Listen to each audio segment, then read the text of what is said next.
Question 1 asks you to draw a reflection of the triangle in the line y equals 1.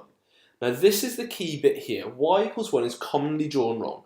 Where it says y, put your pen on the y-axis. Now where it says equals 1, find where it would equal 1. And that is that point there. That is where y is equal to 1. You draw a line through that point, as every point on this line, the y value is always 1. So y would equal 1 there. For instance, the x value is 2, now it's 4, now it's 6, but the y value is always staying at 1. Next, you are going to reflect that shape here. So what I tend to do is I tend to count 1, 2 there, so I know that must be 1, 2 away here. The same with this shape here. 1, 2 away from the line should be 1, 2 away here. And then finally, this top vertex, or this top vertice, or this top corner, is 1, 2, 3, 4, 5, 6 away. So now it's got to be 6 away from the line. So 1, 2, 3, 4, 5, 6 away there.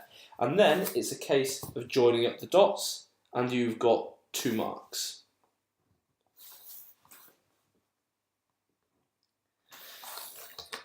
The next question is an enlargements question. It tells you to enlarge it by a scale factor of 2 using A as the centre of enlargement. So what you do is you go at A and you find the nearest corner of the shape. So that's here, or the nearest vertice of the shape.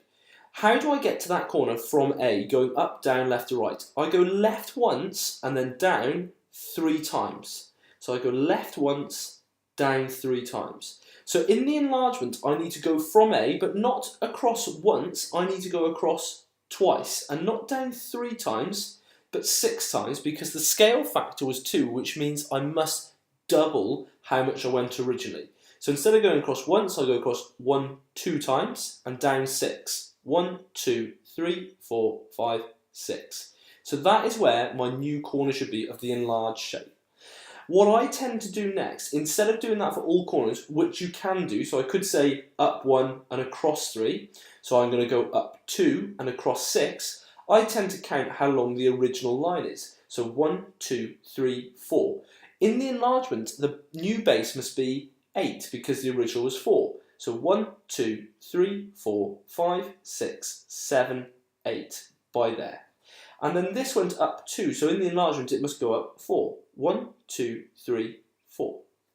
This one goes diagonally too, but be very careful with diagonal lines. I can use this line, but I would not recommend using this line as it is not a true diagonal. It does not go through corner to corner. However, this one does. It goes through the corners. So instead of going through 2 corners, I now need to go through 4 corners. 1, 2, 3, 4, which is there.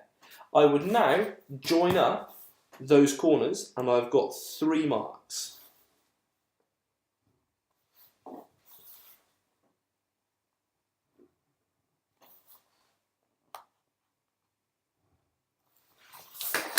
Okay then, over the page.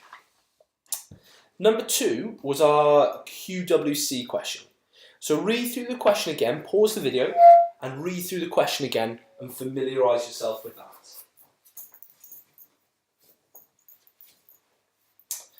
Okay then, so it says the football pitch has the following dimensions. The minimum length is 45 metres. The maximum width allowed is double the minimum width. The maximum length allowed is 120 metres. The minimum length allowed is 3/4 of the maximum length. Okay then, so what I'm going to write down now is what the min width and the min max, the min width and the min length of the pitch can be. Okay, so I'm going to say by here, minimum.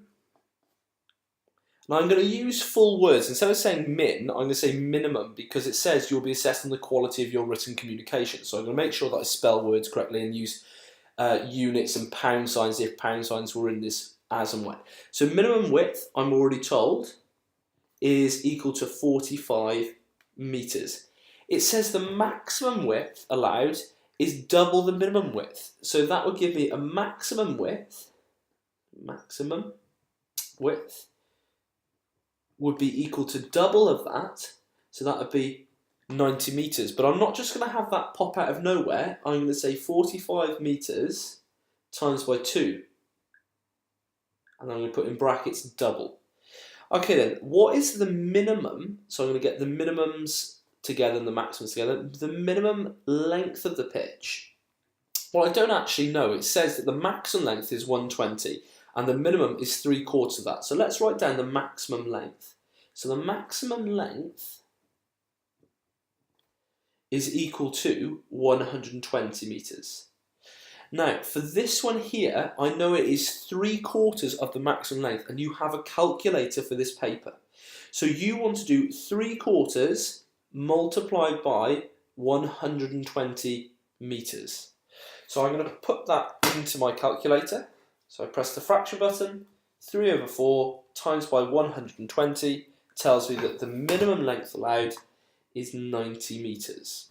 Okay, so that was 90 metres there. Okay then, so it now says, Susan says the maximum area of the pitch is at least 50 times greater than the minimum area of the pitch. Okay then, so what is the minimum area of the pitch? So minimum pitch area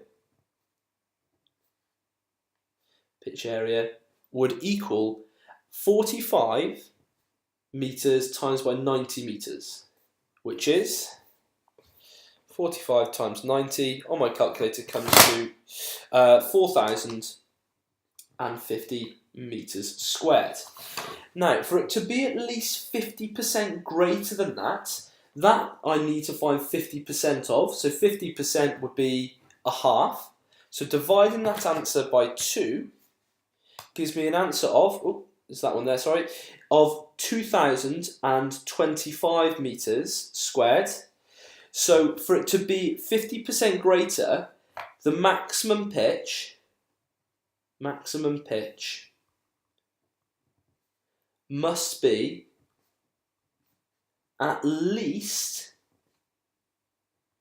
those two things added together. So 4,050 add the 2,025. So 4,050 add 2,025 comes to 6,075 metres squared. Okay, so going on to my next bit of paper that I can write in now, I know what the maximum area can be. The maximum area is equal to the maximum width, which was 90 metres, and the maximum length, which was 120 metres. So 90 metres times by 120 metres is equal to 90 times 120 is equal to 10,800 metres squared. So I've just said above that this must be at least 6,075, and it is. So is Susan correct? Yes, she is. I'll say so.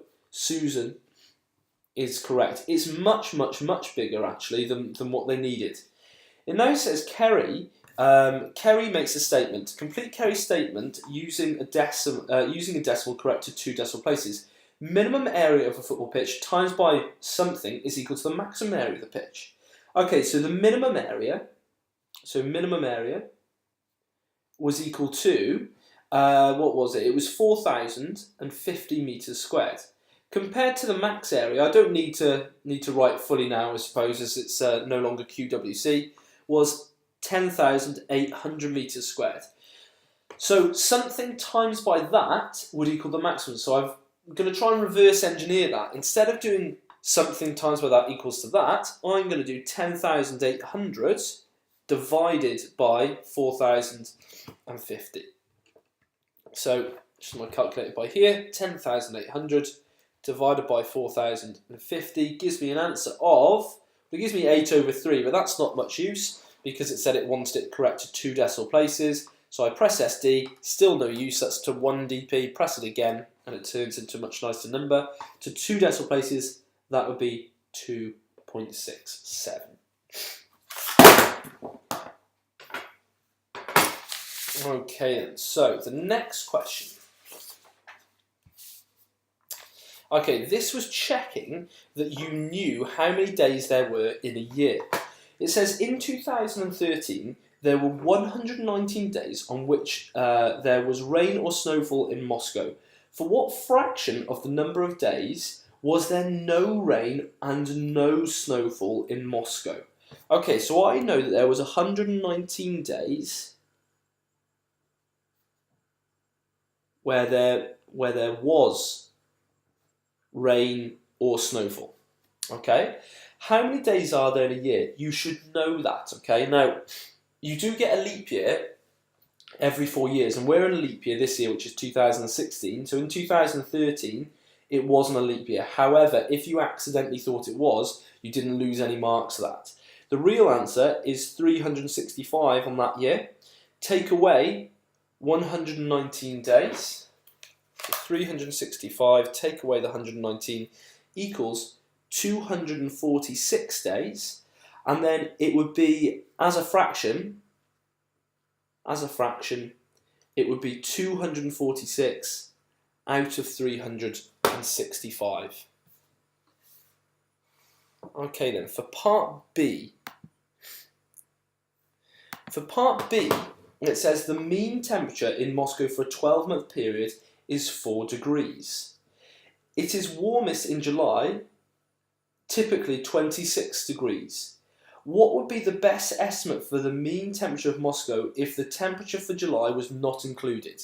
Now this question is a bit sneaky, and I would expect most people to find this one very hard and not actually do this one correctly. We know that for 12 months, so all these numbers added together, and I don't know what all the numbers added together were, so I'm going to use x, divided by the 12 months was equal to 4 degrees. I'm going to get rid of that over 12, and I'm going to times both sides by 12 to know that all the months that we used added together would be 4 times 12, which is 48. Now that's what January adds February's temperature, add March's, add all the way up to December's temperatures were, and then it was divided by 12 to get a mean of 4. Now we're going to discount July, which is 26 degrees C. So I need to do 48 take away July's temperature, which is 48 take away 26. And that gives me an answer of 22 degrees. So the other 11 months added up to 22 degrees. And then I want to divide it not by 12 because I'm discounting July, but by, I just said not by 12, but by 11 because I'm discounting July, which would tell me 2 degrees C for remaining 11 months. Okay, but certainly a sneaky question, that one, not very obvious. Okay then, C. One of our C grade topics of the week, it says estimate the mean temperature in March. Okay then, so we're going to generate a new column down here, and I'm going to add in another column by here. And I'm just going to extend the lines to that, okay? I'm going to try and make it reasonably neat, that's why I'm using the ruler.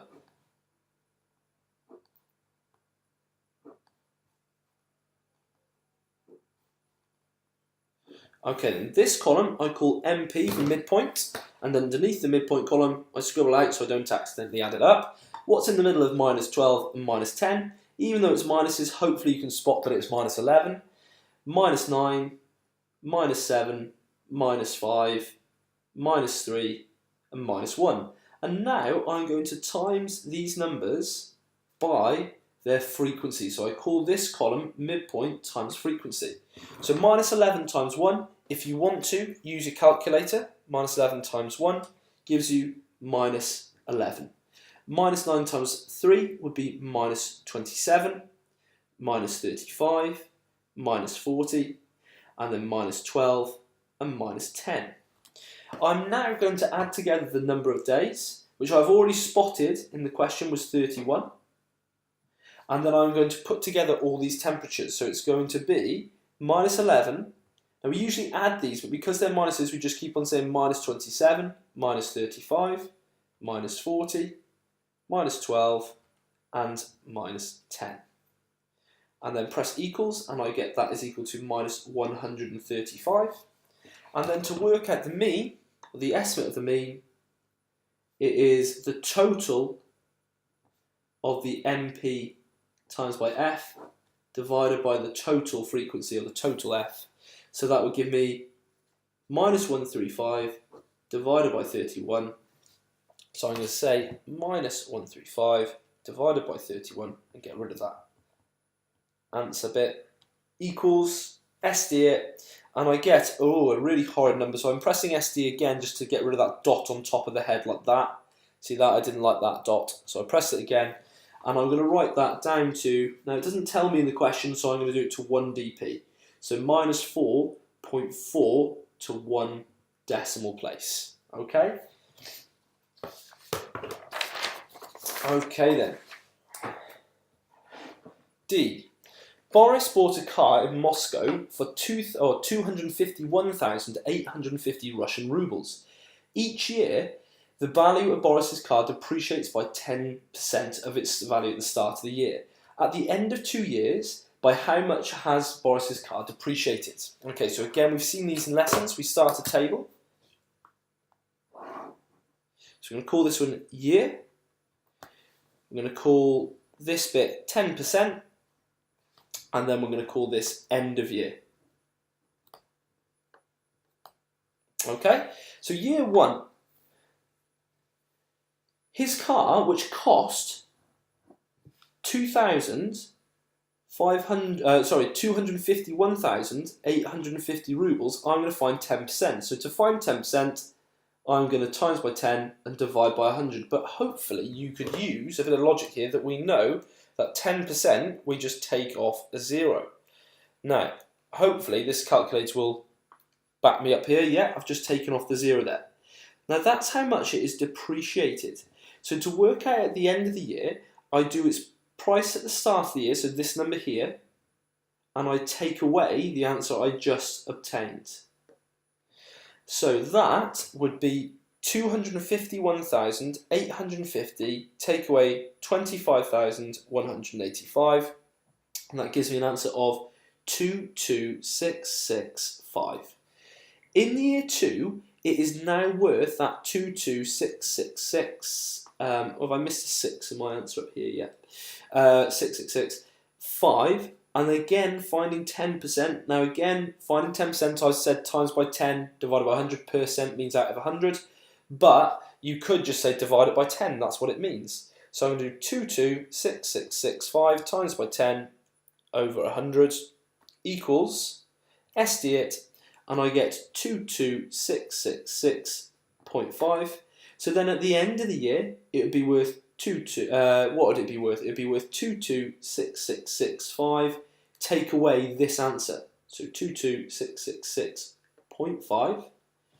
So 22666.5. Take away 22666.5 equals, and it equals 203,998.5.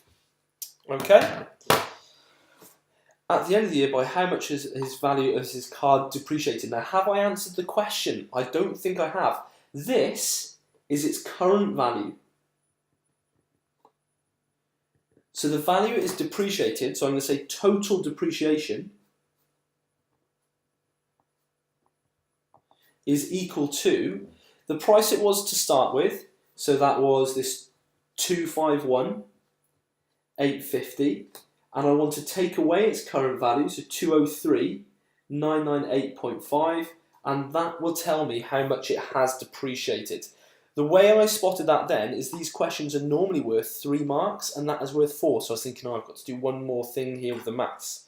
So 251,850, take away 20, and then 3,998.5 comes to 47,851.5. Okay? Okay, part 2, exchange rate. So another C grade topic of the week coming in again, so hopefully you can remember what to do here. It says the exchange rate for Russian rubles when Boris bought his car, so that's when its value was that, was £1 is equal to 50.37 Russian rubles. At the same time, Anghara bought her car in Wales for 5,250. How much more than Boris did Anghara spend on buying the car? Give your answer in pounds. Okay, so the first thing I'm going to do is write out the exchange rate. So 50.37, I'm just going to say RR for Russian rubles. So this way I'm timesing by 50.37, and this way I'm dividing by 50.37. Now Boris paid 251,850 Russian rubles. So I'm here. So to get to the pounds, I need to follow the bottom arrow. So I need to divide that by 50.37. So 251,850 divided by 50.37. Okay, and that answer comes to 5,000. I was expected to come near 5,000 because obviously that's how much Angharad paid, 5,250. I didn't think there would be a difference of like 10,000 there, otherwise everyone just buy their cars from Russia and get them sent over to the UK. So, have I answered the question? It says, how much more than Boris did Angharad spend on buying her car? Well, he spent that, she spent that. So the difference, that's all we do, difference would be 5,250, Angharad's price, take away 5,000, which is 250 quid. Okay, and I'm guessing it would cost a lot more than 250 quid to send a car over from Russia. Okay, over the page. So a substitution question here. To start off with, we are going to change the x for open brackets. So here, we're going to say y is equal to open brackets cubed plus 6. And again here, we're going to change that to y equals open brackets cubed plus 6. Here, the value is minus 1. So minus 1 goes in there. And then here, the value is 2. So 2 goes into there. Okay, so I put into my calculator open brackets minus 1 cubed and then plus 6. Notice that the cubed is outside the bracket. Very important. Press equals, and my answer is 5. And then using the replay button, delete the minus 1, change it to a 2. Answer is 14. Okay? Now, whenever you get a cubic or a squared or a power in general there, you won't get a straight line graph. You'll get a smooth curve. Okay? So, I'm going to plot minus 2 and minus 2. You see what I'm doing? Minus 2 and minus 2. Now here I'm going at 1, 2, 3, 4, 5, so that's easy enough to count up in, and there's minus 2, so 1, 2, oh, I'm going up to plus 2, I need to go to minus 2, so 1, 2, there. And then minus 1 and 5, so that is there and there. And then 0 and 6, there. And then 1 and 7, 1 and 7 by there. 2 and 14, 2 and 14, so 1 down from 15, and 3 and 33. So there. Okay? So what you should do is you should draw this free-handed without a ruler. One smooth curve if you can. You shouldn't try and sketch it. Just try and keep your pencil on the paper, so something like that, although I'm not too happy with what I did there. That's why you should always use a pencil, so if you're not happy that you can rub it out and draw it again.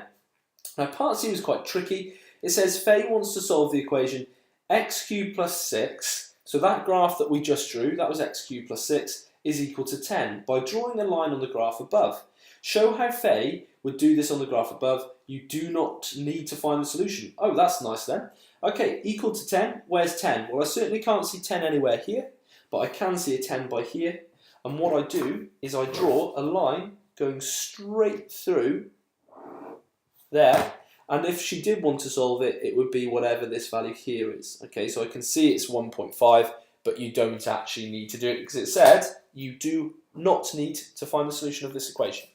Okay?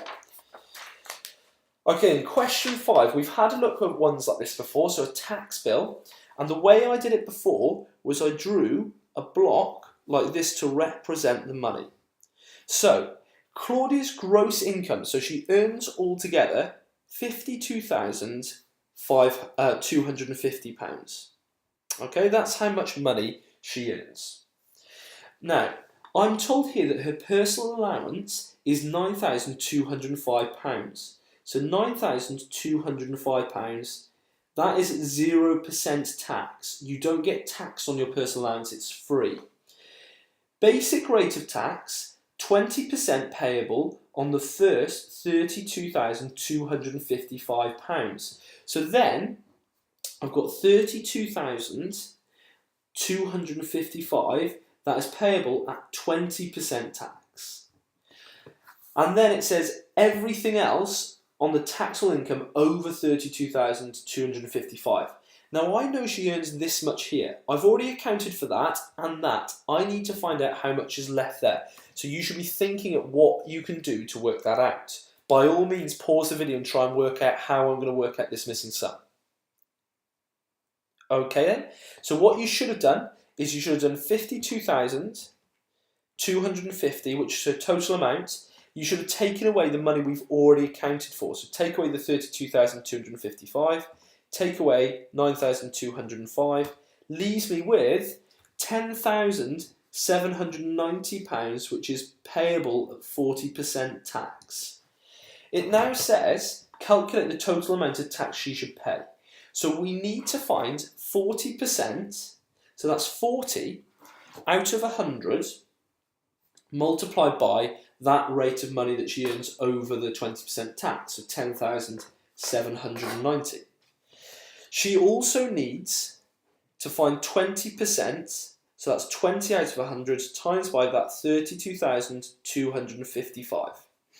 We now put that into our calculator and work out the answers. So 40 out of 100 times by 10,790 gave me the answer £4,316, and then 20% of 32,255 gave me 6,451. So the total tax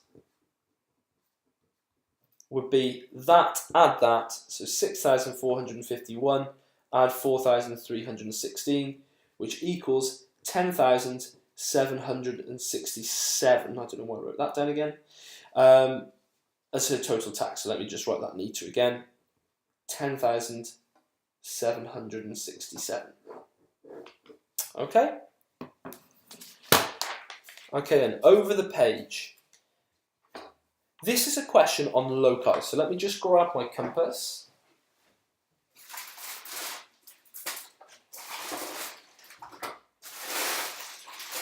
It's here somewhere, I've just gone out and bought one so I can do this question.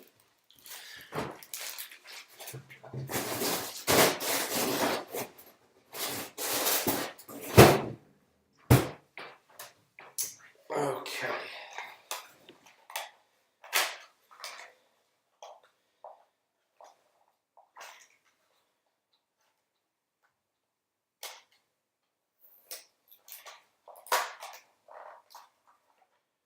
Put some sort of lock on it so I can't get in with sellotape.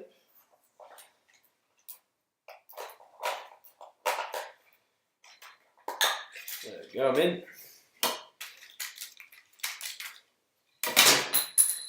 Okay, so the first thing you should do with your compass, when you get your pencil, make sure it's sharp, that'll do, although I would like it a little bit sharper, and you make sure that the point and the nib of the pencil are in the same place, and then you tighten it.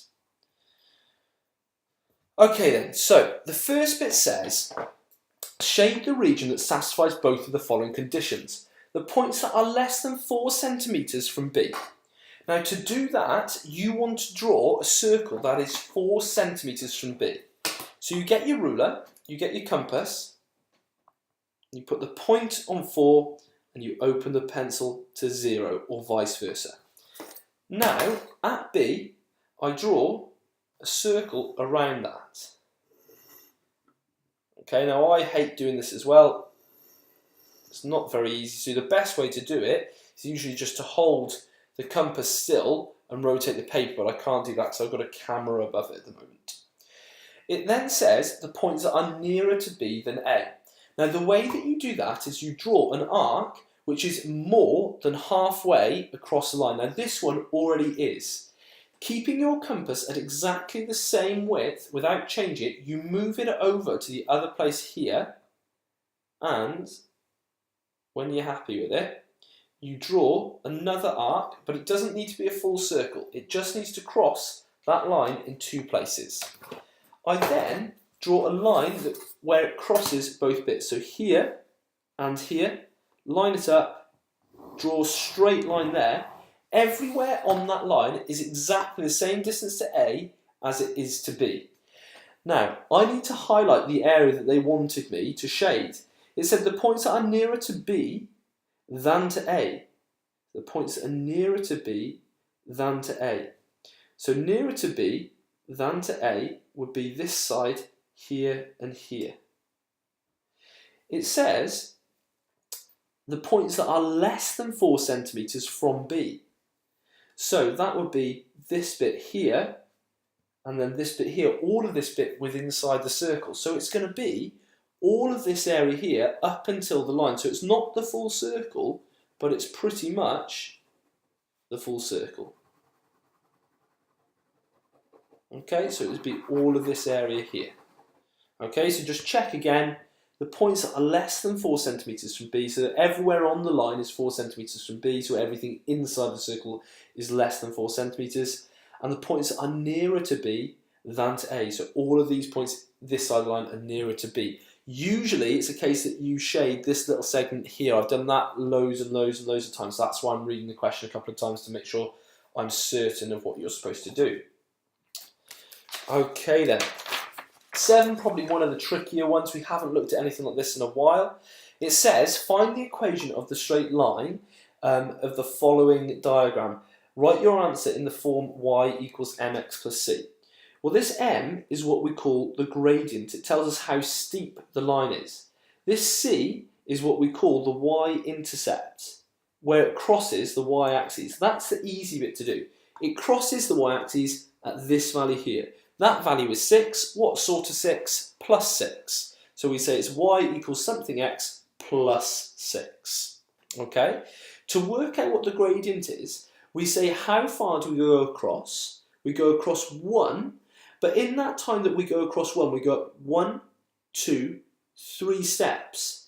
So it is that answer there, 3, divided by 1, which would be 3. So my answer is y equals 3x plus 6. Not the easiest question, not the end of the world if you get this one wrong. On the grid above, draw the straight line which has gradient minus 2 and passes through the point 0, minus 1. Okay, I'm going to plot 0, minus 1 first of all. That would be this point here. Now, if it is going down at minus 2, instead of going across 1 and going up 2, like that, it is going to go across 1 and down 2, here. Across 1, down 2, here. Now, I just need to draw a line that goes through all 3 points to the edge of my drawing. So 3 points there and continue it up here. And that would be the line y equals minus 2x minus 1. Because as I go across 1, I go down 2, that's why it's minus 2x, and it crosses the y-axis at minus 1. Okay then, final question that we asked you to do by yourself, which is one of the topics we looked at last week. It says, how many people took between 5 minutes and 12.5 minutes? Now that is very good because I think we did this question in class. We marked that as 12.5 minutes and we wrote in how much each bar was worth. So this bar was worth 5 people, this bar was worth 20, this bar was 24, this bar was 34, this bar was 30, and this bar was 7. Now, I'm interested in between 5 minutes and 12.5 minutes. So, I'm going to write that there, 12.5 minutes. So the bars I'm interested in is this one, and this one. So the answer would be 20 plus 24 plus 34, which I believe comes to 78. Okay? Now, cumulative frequency, we said, was the running total. Okay, running total. So how many people were less than 2.5 minutes? Well, there's 2.5 minutes. No one was less than 2.5 minutes. How many people were less than 5 minutes? 5 people. How many people were less than 7.5 minutes? So that's all of these. So 20 and the 5 we've already accounted for. And we said a quick way of doing it was that you find out this answer and you just keep on adding the next number. So then 49, 49, and then 73. 83. Bad maths by me. 83. And then add the 30 was 113, and then add the 7 was 120. You now need to plot those points, and the way that you plot this is that you have your table and you plot this number here against that number there. So the end of that point against that point. So 2.5 and 0. 5 and 5. So we've looked at the scale here. That's 20 that we go up in 10 little squares, so each little square is worth 2. So there's 2, 4, 6, so it must be in the middle there. And then 25, so there's 20, 22, 24, 25. 10 and 49, so there's 40.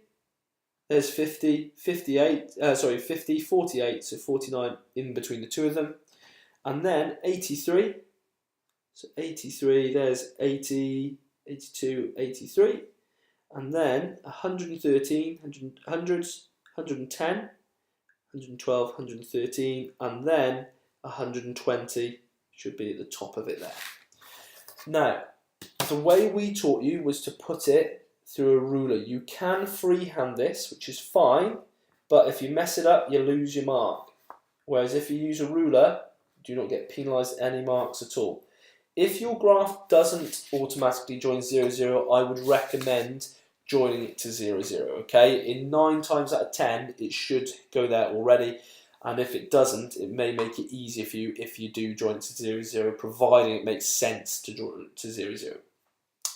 When it says calculate an estimate for the median, median is the middle.